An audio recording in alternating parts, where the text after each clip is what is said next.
தோரணமலை. தோரணமலை வந்து திருநெல்வேலி கடையம்ல இருக்கு. ஒவ்வொரு முருக பக்தர்களும் போக வேண்டிய ஒரு இடம் வந்து தோரணமலை. போக வேண்டிய இடம்னு சொல்கிறத விட நம்ம போகணும்னு நினச்சாலே முருகப்பெருமான் நம்மளை அழகாக கூட்டிகிட்டு போயிடுவார்.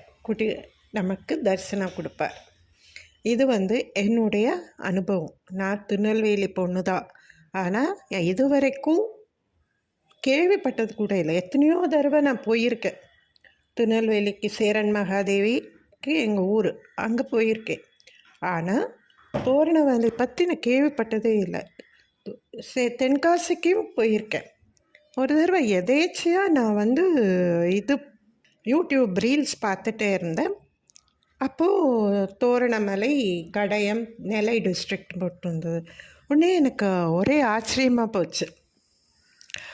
நெல்லையில் தோரணமலையா, நமக்கு இவ்வளோ பக்கத்தில் இருக்கும், நமக்கு தெரியலையே அப்படின்னு சொல்லிட்டு அப்புறம் கேட்க ஆரம்பித்தேன். எங்கள் ரிலேட்டிவ்ஸை கேட்க. அப்போது சொன்னாங்க 1000 ஸ்டெப்ஸ் இருக்குது, அது உன்னால் முடியாது அப்படின்னு சொன்னாங்க. ஏன்னா எனக்கு கொஞ்சம் உடம்பு சரியில்லாமல் இருந்தது. அப்புறம் நான் வந்து எனக்கு போகணும் அப்படின்னு ஒரு ஆசை இருந்தது. பட் நான் அப்போ போன என் டைம் வேறு ஒரே மழை காலமாக இருந்தது. சரி, தென்காசி போகணும் அப்படின்றது டிசைட் பண்ண ஒரு விஷயமா இருந்தது. ஸோ தென்காசி போகணும். என் ஹஸ்பண்ட்டை கேட்டுட்டு இருந்தேன், தோரணமலை போகலாம் அப்படின்னு. பார்க்கலாம் அப்படின்னாரு. அது எங்கேயோ இருக்குது, ரொம்ப தூரம், போகிறது கஷ்டம் அப்படின்னு சொன்னார். சரி பார்க்கலாம் அப்படின்னு சொன்னார். சரி, நாங்கள் தென்காசி போயிட்டு தென்காசி சிவனை தரிசனம் பண்ணிவிட்டு வந்தோம். இந்த மழை லைட்டாக தூர ஆரம்பிச்சிது. எனக்கு முருகர்கிட்ட வேண்டிட்டேன், முருகா நான் வரணும்னு நினச்சா வெயில் வந்ததுன்னா நான் வரேன், இல்லைன்னா அப்படின்ட்டு அது மாதிரி நினச்சிட்டு போயிட்டு ஹோட்டலில் போயிட்டு கொஞ்சம் டிஃபின் பிரேக்ஃபாஸ்ட் எடுத்துடலாம் அப்படின்னு சொல்லிட்டு பிரேக்ஃபாஸ்ட் சாப்பிட்டு வெளில வரும். நல்ல சுளீர்னு வெயில் வந்தது. என் ஹஸ்பண்ட் சொன்னார், சரி போகலாம், வா தோரணமலை போகலாம் அப்படின்னு சொன்னார்.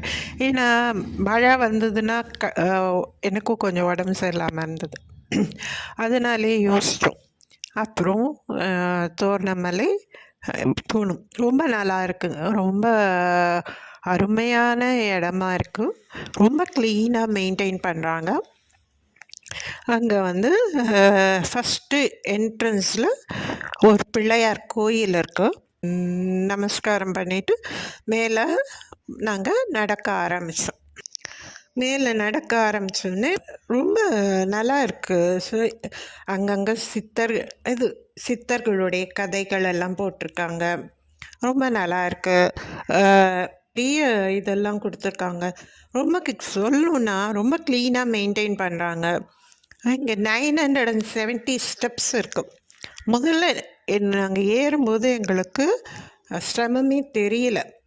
எப்படி ஏறணும் அப்படிங்கிறது இன்னமும் எல்லாருமே கேட்டாங்க, நீ ஏறிட்டியா அப்படின்னு தான் கேட்டாங்க. ரொம்ப ஃப்ளாட், ரொம்ப ஸ்டீப்பாகவும் இல்லை, கொஞ்சம் அப்படியே ஏறுற மாதிரி தான் இருக்குது. ரொம்ப ரொம்ப எப்படி சொல்கிறது, ரொம்ப புனிதமான இடமா இருக்குது. நமக்கு நல்லா அந்த வைப்ரேஷன் தெரியுது. அது ஒரு சித்தர்கள் வாழ்கிற மலை அப்படிங்கிறத நம்ம அங்கே போகும்போது நம்மளால் நல்லா உணர முடியுது. இயற்கை காட்சிகள். அன்றைக்கி நாங்கள் போன நாள் வேறு கொஞ்சம் மேகமூட்டமாக இருந்ததுனால எனக்கு ரொம்ப பிடிச்சிருந்தது. ரொம்ப ரொம்ப நல்லா இருந்தது. அந்த கிளைமேட்டும் நல்லா இருந்தது. எங்களுக்கு அந்த சிரமம் தெரியல. ஏறினதும் சிரமம் தெரியல, இறங்கினதும் சிரமம் தெரியல.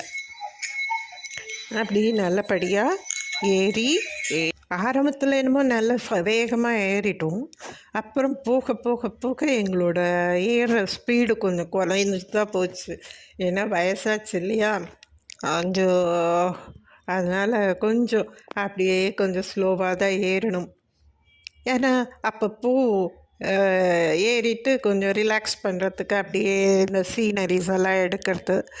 அதுக்கப்புறம் அங்கே நம்மளால் முடியலன்னா உட்காரத்துக்கு அங்கே இது இருக்கு, அகஸ்தியர் மண்டபம், ஔவையார் மண்டபம், அருணகிரிநாதர் மண்டபம்லாம் கட்டியிருக்காங்க.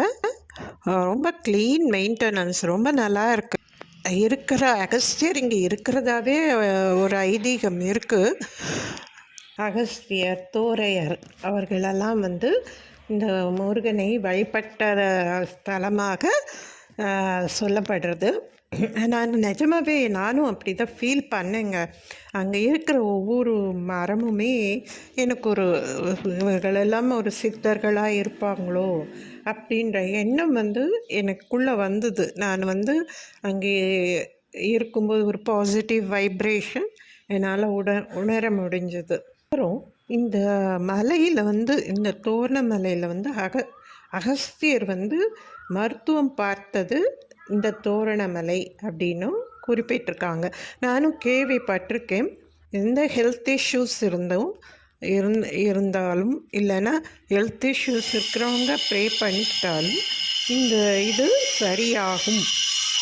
எப்படியோ ஏறிட்டு இந்த முருகர் இது மூடி இருந்தது, ஷாக் ஆயிடுச்சு. நான் இதை அந்த இது கம்பி வழியாக எடுத்தது தான் இந்த முருகருடைய ஃபோட்டோ. நீங்கள் பார்க்குற இந்த இமேஜு. அப்போ ஷாக் ஆச்சு, ஐயோ மூடிட்டாங்களான்னு. அப்புறமெல்லாம் சொன்னாங்க பத்ரகாளி அம்மன் கோயிலுக்கு அங்கே இருக்கார், வருவார் அப்படின்னு. சரி நாம்ளும் போகலாமே அப்படின்னு சொல்லிட்டு பத்ரகாளி அம்மன் கோயிலுக்கு போனோம். அங்கே போயிட்டு அம்மனை பார்த்து வழிபட்டு பிறகு திரும்பியும் வாபஸ் கோயில் பார்க்க. இவ்வளோதாங்க. இப்போ இந்த இதில் தான் முருகர் வச்சுருக்காங்க. அநேகமாக நான் நினைக்கிறேன் கோயில் கட்ட போகிறாங்கன்னு நினைக்கிறேன். அதுக்கான ஏற்பாடுகள் எல்லாம் அங்கே இந்த மாதிரி பார்த்தேன்.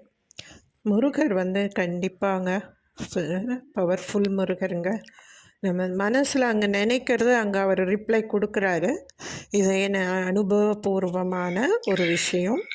நான் உணர்ந்தேன்.